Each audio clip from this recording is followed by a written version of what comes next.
So guys আজকে আর গিয়ে আমার স্বপ্ন পূরণ করতে করতে আমার গার্লফ্রেন্ডের জন্য এই জামাটা আমি কিনেই নিলাম।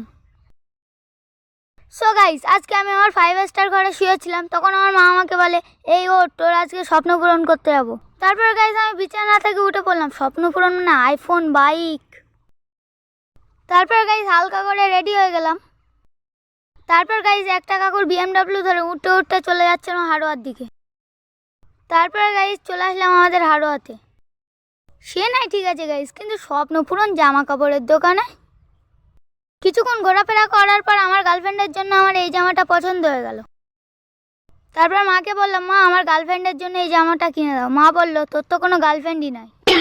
গাইস শপিং করা কমপ্লিট করে যাচ্ছিলাম বাড়ির দিকে। গাইস আমি নিয়েছি এই নীল কালারের ব্যাগি প্যান্ট আর এই টি শার্ট আর একটা এই হিপ হপ গেঞ্জি। শপিং করা কমপ্লিট করে বাড়ি এসে আজকের মিনি ব্লগটা শেষ করলাম। বাই।